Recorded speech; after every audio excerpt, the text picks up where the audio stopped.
Future Commerce is brought to you by Vertex. Vertex Cloud is for businesses of all sizes, from small and medium-sized businesses all the way to enterprise. You can find out how Vertex can help your business by visiting them online at vertexcloud.com/futurecommerce. Future Commerce is brought to you by Omnisend. Omnisend is way more than just email marketing. Drive more sales and combine more channels with one platform. Learn more about Omnisend today at omnisend.com/futurecommerce. Pop quiz, are you torn between hiring an email marketer or a growth marketer at the start of 2021? Well, that is just so 2020 because with Marketer Hire, you can staff a team of expert marketers on an hourly, part-time, or full-time basis. So stop looking for that one do-it-all marketer and instead work with pre-vetted experts from Marketer Hire. Future Commerce listeners can receive a $500 credit when signing a contract before January 31st, 2021. Don't delay. Go right now to marketerhire.com/podcast to claim this offer. Hello, and welcome to Future Commerce, the podcast about next generation commerce. I'm Brian. I'm Phillip, and we're welcoming back to the show the SVP of Policy and Advocacy at MediaMath. Welcome back, Danny Sepulveda. Thank you, boys. It's good to be with you. Yeah, thank you. Good to have you. It's been quite a long time, my goodness. But old friend of the show, I had said, I think inaccurately, Brian, that one of our recent guests was the most, the most tenured guest of Future Commerce. It's actually Danny. When I went back and counted it, I think this is your eighth. This is your seventh or eighth time appearing on the show. It is an honor. It's an honor to have you. What have you been doing? Catch us up on the last year and a half. You're at MediaMath and you're in the private sector. Tell us a little bit about what you do over there. Yeah, so I work for the CEO and I work on a series of policy, both internal policy and external policy projects related to data and, partnerships and issues around privacy and competition and the media ecosystem in general. So after I left the Obama administration, I went to work for Joe Zawadzki, who's the CEO of MediaMath. He asked me what I wanted to do, and I said I wasn't really sure. And he was like, why don't we fix advertising? And I was like, what? That sounds cool. Let's do that. And but then I had to sort of figure out what was wrong with advertising. And to some degree, the conclusion that we've come to as a company is that the digital advertising ecosystem, so how a creative goes from the mind of someone at an agency or a marketer through the process of becoming digitized, going through a tech pipeline and reaching a specific audience or even a specific individual on a website or another digital property is incredibly opaque. There are significantly more actors in that supply chain than I was aware of beforehand. And it's going back to transparency, it's unclear what the governing rules are on data use, data collection, data distribution, as well as even sort of fees and the value added for any given additional actor in the supply chain. And those are all the kinds of things that we've been working on to try to fix, and from a transparency perspective, from a participation in the market perspective. And then in addition to that, we think a lot about what kind of content our clients' advertising finances. So I've been working with the Global Disinformation Index and with NewsGuard and others to protect our clients from landing on misinformation and disinformation, which is kind of topical to where we are today. Yeah, absolutely. It's such an important topic right now, and coming out of the current administration and Ajit Pai and the net neutrality and everything that happens with it being repealed or didn't happen or didn't happen exactly. Yeah. It's such an important topic right now and such a relevant topic, and I think a lot of people are wondering what's going to happen in the next 4 years in terms of policy and rulings and just general sentiment around how things should go. We look back, and even in just this past month, so many interesting things happened with private sector companies sort of leading the way in terms of how they viewed and how they regulated the content that was going to be on their platforms, the products that were going to be on their platforms, the types of businesses that were going to be on their platforms.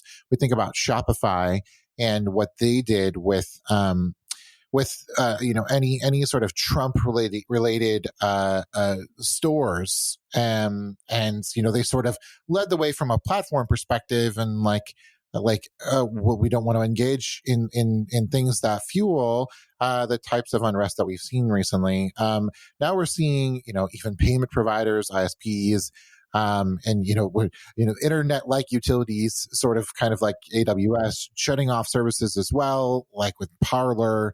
What do you expect to see coming up here, as far as, next steps in our understanding of how the internet should function and work? Is it a policy thing? Is it a private thing? Where do you think the administration is going to go with this? Give me your thoughts. Well, it's a policy thing and a private thing. And it's also, this is a key inflection point in this conversation, but it's not a new conversation. So going back to, you raise Ajit Pai, and Ajit is an old friend, and we've never agreed on an issue of public policy since our youth, but he worked for a Kansas senator when I was very young, working for a California senator on opposite sides of the aisle.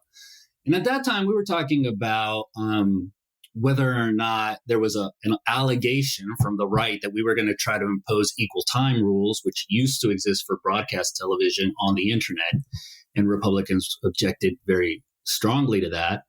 And then we had a follow-on debate to that around what net neutrality is and what it means. And again, Democrats were on the side of market intervention in that space and ensuring that ISPs couldn't prefer services over other services.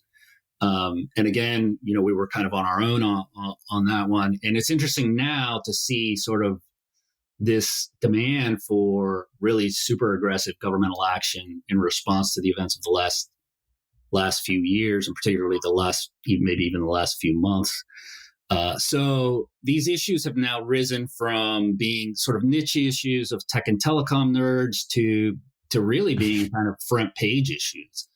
And in that transition where you get to a place where a president is threatening to veto, and actually did veto, a Department of Defense funding bill over Section 230. Yeah. I don't know how we got there, but we're here.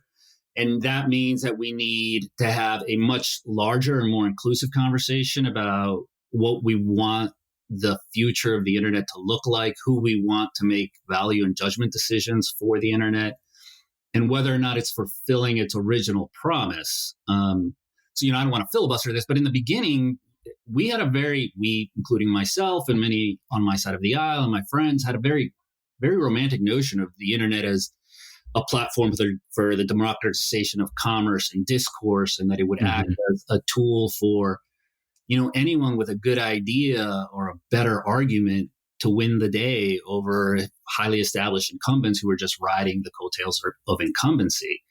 And that fundamental premise of whether or not the internet ever was that or is today is really at the root of how I think those of us who are on the left think about how to approach these issues. We still want that to be the truth of the internet, and how we go about making that happen is the underlying challenge. But what I find to be really interesting in this conversation right now is around the. It seems like the conversation around net neutrality could be a double-edged sword.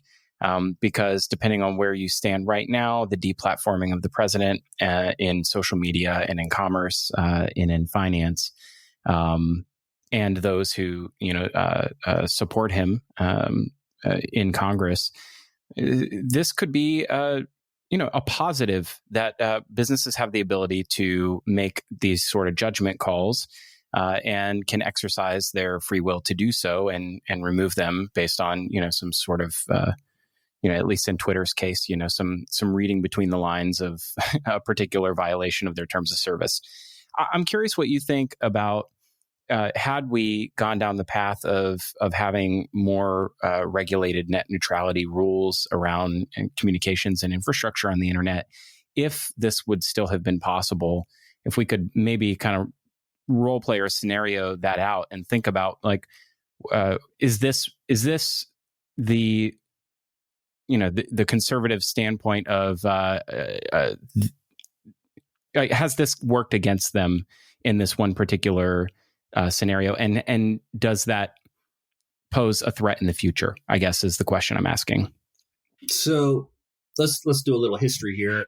Network neutrality started. It was Tim Wu essentially and Larry Lessig who brought the concept to the popular consumption and brought it to Congress. And the concept was that internet service providers, those, which is essentially the argument being that those who provide you access to what we consider a commons, which is the global internet, could not act as gatekeepers for you upon entry and interaction with legal actors on the internet. That is different than arguing that a application on the internet, in this case, Twitter, Facebook, whatever, a privately owned service has to provide a neutral platform. And they don't provide a neutral platform. No, I don't even think anyone is arguing that they should provide a neutral platform. Maybe some people are. It would be a horrible argument. We know we don't. There are many things that are not allowed on these platforms that would be allowed under law. So nudity on Facebook, for example. And then things that aren't allowed under law, which are also not allowed under the platform, thank God, like child pornography and other terrorist activity and other things. So, when we talk about network neutrality, it is a concept which has historically been rooted on the idea of gatekeeper access to a commons, to the platform, platform of the internet. And the question, there is a legitimate question to be asked today, given the concentration of operating systems on mobile and given the concentration of browser capabilities in Chrome and Safari, as to whether or not they have become gatekeepers themselves. But that is still a debatable proposition. At the end of the day, in traditional telecom and tech law, we have concepts of common carriage and essential facilities. Mm-hmm. And we do need to revisit these concepts if the internet, as the guy who writes Stratechery wrote today or yesterday, has become, as a function of a platform where you gain power by controlling access to demand to people versus supply. So supply of information or supply of goods, then does that require revisiting of all kinds of law, everything from antitrust to media concentration to speech to any number of issues? And I think, but I don't pretend to know the answers to those questions. I do think we're going to have a joint conversation that is, to the best ability that we can, nonpartisan about these questions and agree on some first principles of what we want the internet to enable or not enable. That's really, really important. I totally agree. And I think that you brought up so many good points in this, in what you just said. One of the ones that I kind of want to pull the thread on a little bit further is the idea that, well, back to net neutrality. So you talked about, how it really has to do more with ISPs and how they provide, internet without bias. It's not so much the platforms, right? It's how, we would be able to get the internet via the ISPs and like utility like services that are on the internet. Do you think we're going to see some reclassification coming up ahead? Do you think that we'll see a move back towards net neutrality? And I do want to go back to like what the internet should look like and antitrust and such. But before we get there, I just kind of want to get your final thoughts on net neutrality as a concept going into the next 4 years. Do you see us moving back that direction? The Biden administration, the Biden campaign did commit to a restoration of Title II authority over internet service providers, which would restore the provisions of Title II that provide for network neutrality at the internet service provider level. Because yes, ultimately, I think that a democratic FCC will revisit that question. But I do think it's time for a reexamination of the underlying premises. You have to remember that when we first started talking about network neutrality, the fear was that a Comcast with 25 million households could prefer its own or an affiliated social network and kill Facebook. Right. That fundamental presumption is currently just not plausible. The 25 million households is an immense amount of power, and I don't want to begrudge Comcast its power, but Facebook has 2 billion users, right? Like, it's just not. We're not in a place now where internet-based firms are nascent, or the internet industry itself is nascent and subject to capture by the pipe. Probably, right? And again, like, I'm just speaking for myself. I do think that enough time has passed in the market, and the way that the internet works has matured to a degree that it requires a reexamination by people who have much more knowledge than I do, and people arguably who aren't lawyers, but are technically rooted and rooted in markets, to ensure that what are we trying to do? Again, returning to why we as Democrats supported network neutrality, it was to ensure that large entities could not snuff out small entities, or that big voices could not silence small voices. Those are still worthy principles, and we should stay true to them and see if their application is best solved by any given one solution, net neutrality or otherwise. Well, and I think that leads right into the antitrust conversation. And we're seeing, Google is facing some antitrust right now, where I think, Facebook took a lot of questions over this past year. I think there's going to be a lot more of this coming up in the next 4 years as well. Do you see more lawsuits, around antitrust for, like you said, like, we're looking to protect little voices. Do you think that we have, given certain corporations too much power, maybe the big four, the FANG companies? Is that even a question? I think we all know how powerful they are. Right. Well, so the antitrust lawsuits have a life of their own, right? Like, those are, the FTC is an independent agency. The Department of Justice is not an independent agency, but they've brought forth a suit. There are state attorneys general, I believe 48 have brought suit against Google. A number have brought suit against Facebook. So, I think one of the things that we've learned from the past administration, or this administration that's coming to an end, is that you don't want to use antitrust as a tool. That it's wrong to use antitrust as a tool to punish your political enemies. Like, that's not the point of antitrust. It's not its purpose. And I don't expect that the Biden administration would use it in that way. There's a long history of the application of antitrust law to determine whether or not a company has market dominance and is abusing that market dominance. And those tools should be applied to evaluate the fangs of the world. But it can be argued that there are questions that are not questions of competition, but questions of, culture and society that require tools outside of antitrust to address. So, I think I would say privacy falls into that category. I think content moderation falls into that category.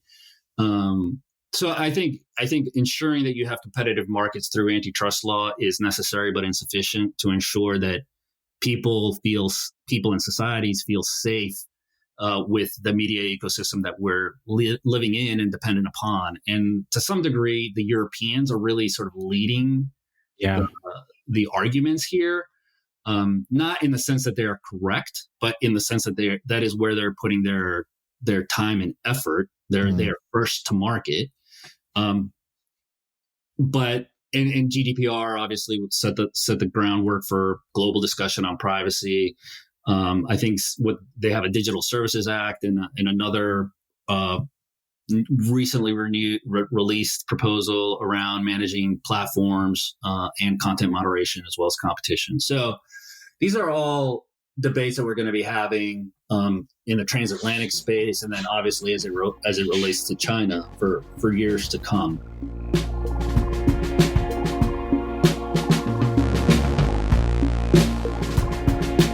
Future Commerce is brought to you by Vertex.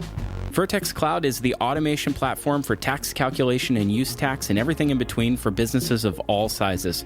From SMB all the way to enterprise, businesses all over the world trust Vertex for their tax calculation needs, and you should too. Check them out today at vertexcloud.com/futurecommerce.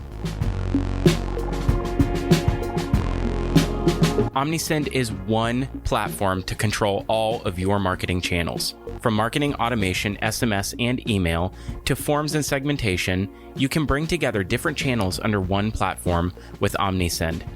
OmniSend's powerful platform allows you to link together every customer touchpoint with one dashboard. And did I mention they have the most transparent pricing in the entire MarTech industry? Find out why brands like Fred Siegel and Unilever trust OmniSend with their customer relationships. Find out more about OmniSend today at omnisend.com/futurecommerce. Future Commerce is brought to you by Marketer Hire. In a recent Harvard Business Review report, as many as 83% of business leaders reported automation and digitization put strong or extremely strong pressure on their organizations to find skilled talent. And more than 60% said that they'd prefer to rent or borrow or share talent with other companies. This is the marketing gig economy, and Marketer Hire has built a network of top talent to help companies, including Netflix, Allbirds, Lambda School, and hundreds more. You can hire hourly, part-time, or full-time with no cancellation fees and no long-term contracts. This is about getting the right amount of marketing expertise right when you need it. Marketer Hire hand matches companies to expert marketers in as little as 48 hours. And you, as a Future Commerce listener, can get $500 credit when you sign a contract with Marketer Hire before January 31st, 2021. Go claim the credit right now. $500 credit before January 31st. Go to marketerhire.com/podcast. That's marketerhire.com/podcast and tell them that Future Commerce sent you. There's something that we've talked a lot about on the show in the last 6 months or so around not just the data privacy discussion, but sort of data portability and the access and owning of your data, and how, in some not too distant future, the expectation should be that we have access to, have greater control over our data, not just visibility. Because that, I believe, to your point, Danny, that's something that I think CCPA and GDPR are making us all more aware of every day by the number of pop-ups we have to click in order to see any website or any screen real estate anymore. But there was a piece in New York Times of Sir Tim Berners-Lee, who aside from Al Gore, the other inventor of the internet, who talked about the data transfer project, collaboration of organizations that give consumers more control over portability of their data, more of a spec and a mission statement than it is an actual an effort that is actually doing anything of any note right now. I'm curious what you think. You've already said that not everybody's a policy wonk who understands what Section 230 is, or is. But these are things that are front page now. Do you think that there's consumer demand or even awareness of data privacy rights? And is there demand on the consumer side, or is there an understanding that a constituency from a government level at the, or even in the state level, that somebody would have to be able to champion this kind of an effort? Or is this, again, looking at corporate leadership as, corporations are going to lead the way here, as they seem to be doing, with a vacuum of leadership at the public policy level? So there's a lot of questions in there. Yeah, sorry, I like quadruple barreled you. I'm learning from Brian. Brian's teaching me how to ask questions that are unanswerable. It's not unanswerable. It just takes some time. I mean, Tim Berners-Lee is a genius. And I think that what his ideas are rooted in is the first idea is that power over communications should lie at the edges of the network. That it shouldn't be the pipes that control what is distributed, how it's distributed, and who talks to whom. And so he's taken that from, in its initial premise being that the service providers and the services on the internet at the edge of the network would be the ones that drive and be free from control by the pipes that connect them to humans, and has extended it out to the human, right? So I guess at the edge of the true final edge of the network is my voice, right? And my data or as an individual. And then the question becomes, can you create a mechanism by which I have greater control over that asset? Because that is a monetizable asset in much the same way I have control over my money, right? The challenge becomes, one, we've become entrenched in the way that the internet is, right? Like the kinds of market actors that exist today, $1 trillion companies have probably achieved escape velocity. So it's highly unlikely you're going to see, I mean, but you never know. But it's highly unlikely that you're going to see any new company catching Amazon, Apple, Facebook anytime soon. Even Twitter, by comparison, is not in Apple, Amazon, Facebook. Sure. Neither is Snap, neither is TikTok. Like, they're all great big companies and they do a lot of cool stuff, but they're not $1 trillion companies, right? So, now we have to deal with the world as it is. And that creates a requirement for us to think about regulating the behavior of market actors and trying to constrain or ensure that the potential for abuse is as limited as possible.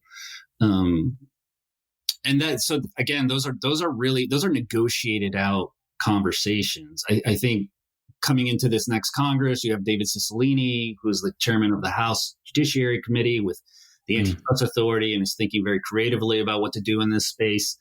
The governor of Rhode Island, who's now going to be Secretary of Commerce, and he are close. President-elect Biden is really putting together some of the most talented people I've ever seen, and it's not people who are new to the space. It's people who've been working on this stuff their whole adult lives. A lot of Obama administration alumni, and the Congress. I think that the president and his administration recognizes that they are in a co-equal branch of government system. It's not for them to dictate to the Congress how to update law, but to work with the Congress to update that law. And I think it's going to take working with both sides, particularly given that it's a 50-50 Senate. I think so. Thinking about the private side of things, there's a lot of really smart and really people that want to get this right at some of these companies. I bet you most people at all of these companies want to get it right. Yeah, exactly. Most people are actually pretty decent human beings. and I think that's exactly that's so funny because it doesn't feel like that if I watch the news, but okay, I'll take your word for it.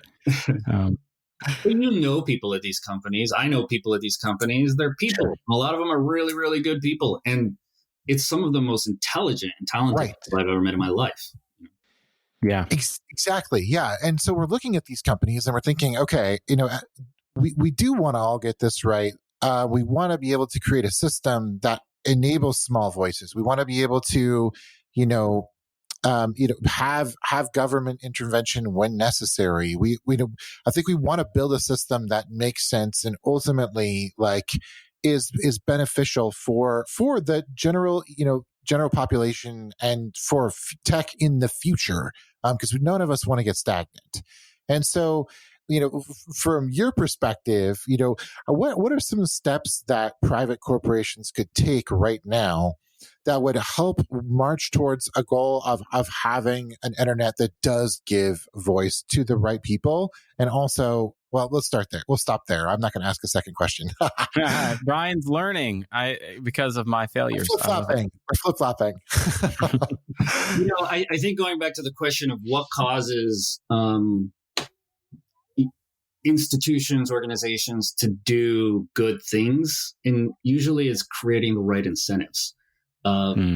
It's most often like there's a fundamental myth or a misunderstanding among people when they look at politics that say if these guys would just be good people and come into a room and talk it out, they could get to a solution.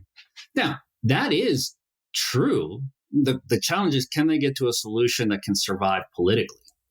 And as long as the incentives exist not to get to a solution, even good people won't get to a solution, right? I would argue that before the California law passed on privacy, there was really very little incentive for industry to work on a national law. The lack of a law was there was more market incentive in having no law than in having a national law. And now that you have a California law, there's a market incentive to create something that works better, but has to, leap over the political hurdle of being embraced by consumers, citizens, and politicians. That, I think, creates the right environment for cooperative problem solving. I think that the space we're in now, where content moderation decisions are made on a company by company basis without any guidance from society as a whole as to where to draw the lines or even what the floor should be, and then you can move above that, is a problem. Like Twitter, like all these platforms, they deplatformed Donald Trump, and I personally agree with that. I think a large number of people agree with that. I think it's also an immense amount of power for a company, and really what we're talking about are individuals to have.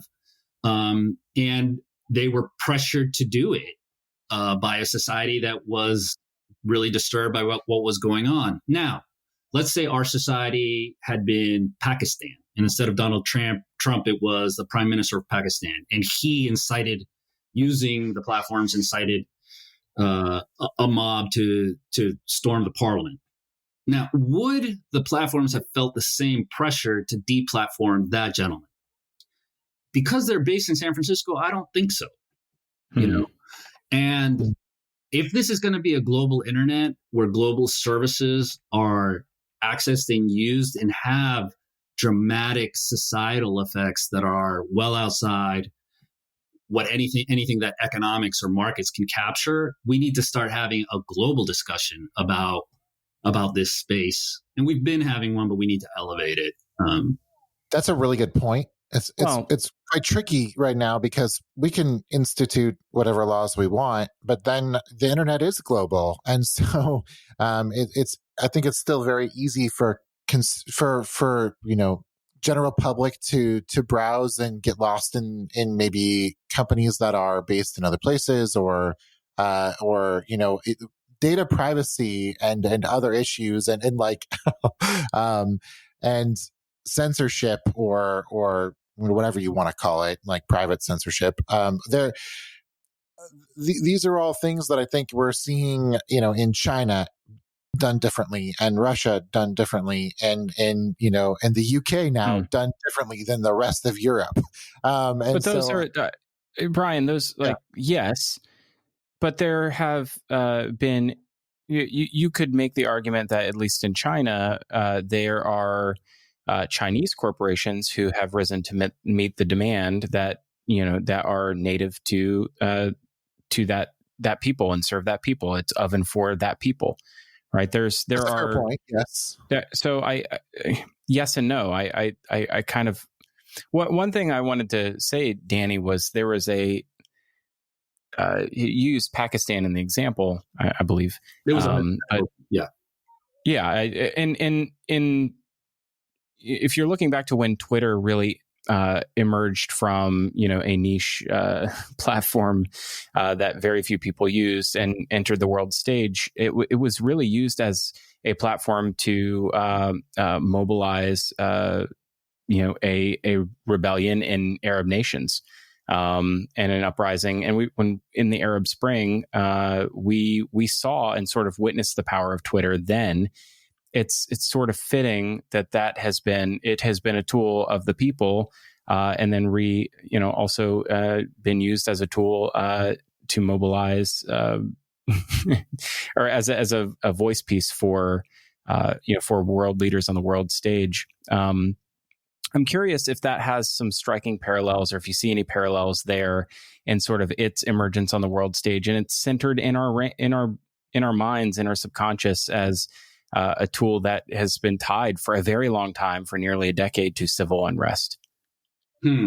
That's a super interesting question. I would argue that almost all forms of media and communication start out as a tool. So if you think of the printing press, and then you think of television or broadcast or radio in its first days, as being highly diffused, and then becomes concentrated, and any tool that can be used for the exercise of power is going to be used by the powerful. It's almost like it's just something that's going to happen. So going to this particular question, I think that the big challenge, the meta challenge that we're dealing with right now, is that the internet has created an immense amount of wealth and opportunity, and an immense amount of access to tools and information that can help a person enable their potential. But those benefits and that access is not evenly distributed. It's not even close to evenly distributed. It's highly, highly concentrated. And it challenges as a small d Democrat, it challenges your sense of justice to have that much power concentrated in that few hands, subject to very little or no oversight. It's just not tenable over an extended period of time. And at the end of the day, these media and communications and these companies, like every private activity that has come before them, will have to be subject to communal oversight and communal regulation or acceptance in order to gain acceptance, right? Like right now, we're all scared because we don't understand it. We're all scared because we don't really have any faith in the idea that a large corporation is going to act in the public interest. They may act in the public interest, but it's totally inherently up to them to do so or not. And they will probably mostly subject to market demand as opposed to right and wrong. And in that situation, it's a part of why we have governments. It's a part of why we organize as human beings into societies. I think that these things are so hard and so complex that, but by that same token, the internet's not that old. People who work in the people who are true policy leaders, the generalists of the world, people who become Secretary of State or Senator or Chief Justice or President, they're not technologists. They're not even commercial actors. They're people who go into the space in order to pursue what they believe are the ideas and the principles that generate the public good. And so bringing up to speed, both leaders as generalists and citizens as non-technical people to come to a position of understanding of where we are, what the vulnerabilities are, and what the potential solutions are for ameliorating those vulnerabilities is super important, A. And then B, constructing the mechanisms by which to ensure that the benefits of this revolution aren't concentrated in the hands of a few people. And that you're going to see tax law have to deal with that. You're going to see labor law have to deal with that. You're going to a whole host of areas of law that were designed for the industrial era have to be updated to ensure that it isn't just a 30 square mile area in California that reaps a disproportionate amount of the benefits of the wealth that we're all creating through our interactions. Well, I heard that all of that was moving to Miami, and so what's funny about that is I've been to Miami many times, and I've also been to Palo Alto many times, and those two places should never meet. They're very different. They're very different places. It's funny. All these people from Silicon Valley, they're being courted by Mayor Francis Suarez, who they're making these grandiose announcements that they're moving Silicon Valley to Miami. They're coming in January. It's beautiful right now. Yeah. I can't wait. I can't wait for it to be April or May when it's blistering. Yeah, it'll be miserable. And June and July, like you literally can't go outside. No, you can't. Oh my goodness! What a time, Danny. Any final thoughts? I'd love to come invite you to come back on the show when the world has is a little more certain than it has been. But any final thoughts, and where can we?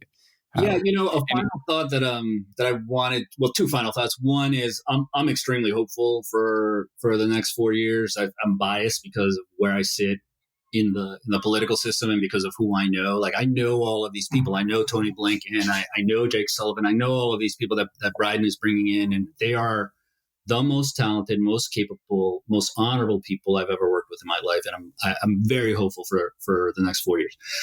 Set that aside, going back to what we were talking about, I think that there's a realm of the questions around privacy that are leading to power shifting to entities that have large first-party relationships. And in your space, those retail companies, those retail organizations that have very strong first-party relationships with their consumers and also own media platforms because you go there to shop on an e-commerce site, whether Walmart or whatever, they are also going to become platforms for advertising in a way that we are just now seeing Amazon rise and that Facebook and Google have historically been. But beyond them, I think telcos who also have very strong first-party relationships in large pools. I think that you're seeing a migration that we're at a very interesting point in the development of the relationship between marketers and media and what kind of media is financed and how and subject to what rules and where it will provide the greatest return on investment. And those are all huge developments that are being driven, that people are reacting to, but are visible. And it's super interesting, I think. That is interesting. Danny, thank you so much for your thoughts. I have so many more questions. And so I agree with Phillip that we need to have you back. I'm sad we're out of time. Well, I'm always happy to do it. So just anytime. We'll have to have you back soon. But thank you so much for your time. Where can people find you to hear your continued thoughts and find out more about MediaMath as well? Well, you can go to MediaMath.com. I write regularly on the blog there. I actually have a blog coming out about about what happened last week and the role is of content moderation and of financing of media. And these are things that I've spent a lot of time thinking about. We're working on them pretty hard. There is a place for the private sector to step up and try to bring some degree of order to chaos here. And we're a small part of that. They're much larger actors, but we're trying to contribute our ideas to that challenge. Amazing. That's awesome. Danny Sepulveda, thank you for coming to Future Commerce. Y'all, thank you very much. Thank you for having me. Take care. Happy New Year.